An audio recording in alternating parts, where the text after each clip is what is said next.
Hi, I'm Rona, the Marketing Manager here at Yard, and today I'm going to be presenting our State of Marketing Planning white paper. Marketing planning is a really interesting topic because it changes so much across sectors, individuals and teams. Businesses might use annual or monthly strategy setting, weekly check-ins or daily stand-ups. The differences are no secret. We wanted to understand how marketing leaders are making decisions here and now, having experienced 2 years of a pandemic. So we worked with YouGov to survey 1,000 marketing leaders.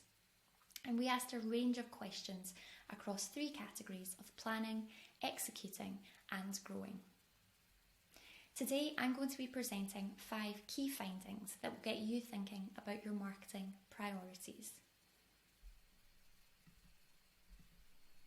Finding 1. 83% of marketers are using gut feel for strategic decision making. This is pretty staggering when you think about it. To illustrate why, I'm going to refer to 2 other pieces of research. Think TV in Australia ran a study to understand the social media usage of marketers versus the social media usage of the average consumer. Marketers use social media much more, which is probably not a surprise to anyone. But what was really interesting was that when they asked the marketers how often they thought the average consumer used social, the results were significantly off. So 13% of consumers were on Twitter daily, 25% on Snapchat, 33% on Instagram, and 79% on Facebook. But the marketers thought it was a lot more. They thought more than 50% more people were using these channels daily, with an extra 21% on Facebook. You can understand why if these marketers were basing their social media strategy, budget or forecasts on these assumptions, their results would be underwhelming to say the least. Capgemini ran a similar study. They wanted to understand how customer-centric companies thought they were versus how customer-centric customers believed them to be. Possibly the most interesting split of the data was by nation. In Germany, 80% of companies believed themselves to be customer-centric, with only 50% of customers agreeing.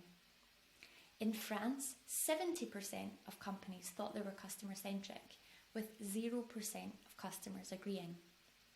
Worst of all, here in the UK, 92% of companies thought they were customer-centric, with only 15% of customers agreeing with this statement. This is the danger of basing decisions on gut feel. Without looking at data, marketing decisions are based on nothing more than guesswork. And when there's millions of pounds of budget at stake, that's a really big risk to take. Finding 2. 71% of marketers plan activity on an annual or ad hoc basis. Throughout all the uncertainty of the last 2 years, the one thing that is certain is that everything is changing. Our real-time world is constantly evolving and it's relentlessly challenging. Overwhelmingly, research indicates that annual planning and strategy setting isn't frequent enough in today's marketplace. The pandemic is a great example of how businesses must nurture the capacity to respond, react, and pivot. Similarly, ad hoc planning lacks the structure to be truly effective. The antidote to these sporadic and infrequent planning sessions is an agile work culture. By this, we mean an organisation that prioritises rapid iteration and experimentation. Teams produce a single primary deliverable and often work in 1 or 2 week sprints. They adopt a test and learn approach that insists on a full transparency of information. Agile organisations seek to make continuous learning an ongoing part of their DNA. They emphasise quick, efficient and continuous decision making, preferring 70% probability now versus 100% certainty later. Our research clearly illustrates that marketers across the board accept and acknowledge agile working is far superior. but unfortunately they often lack the system, processes and culture to really work in this way. And while in our survey 50% of the marketers claim to use agile working, a very small percentage of them were using common agile practices such as daily stand-ups and working in sprints or tribes. This shows a lack of understanding as to what a true agile work culture really entails. Finding 3. Only 17% of marketers' go-to for decision making is data or analytics. For us at Yard and Cubed, where data is the core of everything we do, this statistic feels wrong on so many levels, particularly with how much data marketers have at their fingertips today. Possibly some people find this more of a hindrance than a help. Regularly, we hear from marketers who are overwhelmed by big data with no way to aggregate, manage or visualise it. It forces us to ask ourselves, why do so few marketers rely on data or analytics? Another piece of research published round about the same time might just have the answer. 34% of CMOs don't trust their data. Neither do 41% of data analysts or 51% of CTOs and CDOs. Again, this is not a huge shock to us. Discrepancies with attribution models such as last click are widely accepted. But it does highlight a need for us to help marketers understand how to get better data. Using full model attribution is a really good place to start. We recently worked with an e-commerce client who optimised their PPC spend based on Cubed's full model attribution, rather than using Google's last click. This has allowed them to make an additional profit of £734,000 per year. Particularly within e-commerce, we've seen the rise of the in-house data team. 84% of the top 50 e-commerce companies in the UK now have in-house data scientists. Those that do are performing well ahead of the curve. We believe this is a trend that other sectors will follow. So if you want to lead in your market in 2022, getting to grips with data is an imperative step now.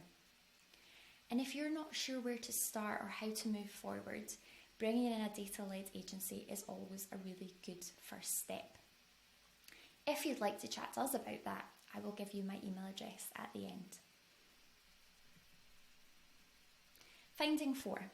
10 out of 20 e-commerce marketers say they struggle to pinpoint growth opportunities due to lack of analytical insight. This highlights a really important point. It's not enough just to have the data, but you've got to be able to pull insights from that data and to act on them for them to be effective. Cubed founder Paul Newbury created this data maturity curve to help clients move through this process of using and making the most of their data. Ask yourself this: where does your organisation sit on this curve? Having a data platform is a great start, but it really is only the first step. What sort of attribution model are you using? Would you say your data is allowing true marketing effectiveness? Have you had a conversation about CRO within your business? And is your personalisation based on propensity scoring? These are just some of the questions you could and should be asking within your organisation.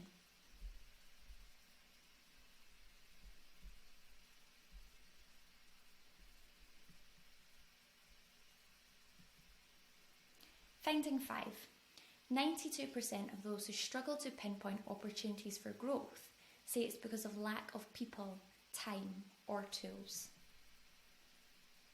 To help identify where the gaps might be in your planning process, we've created this visualisation and called it the Marketing Planning Flywheel.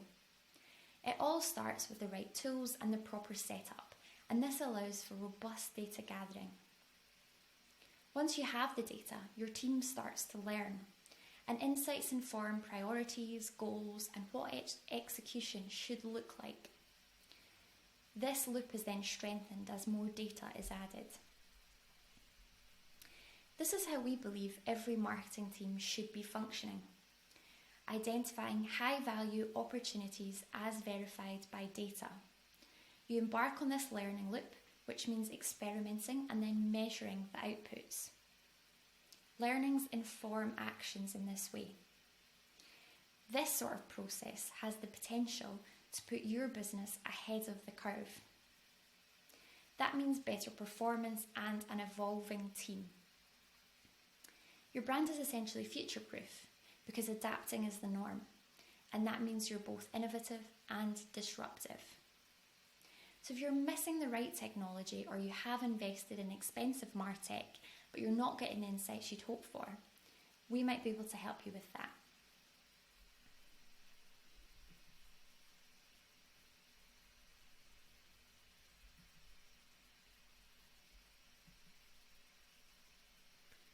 Or if you've got any questions on any of the topics we've discussed today, I would love to hear from you.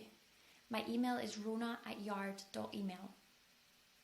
Thank you for listening. We hope this has been useful.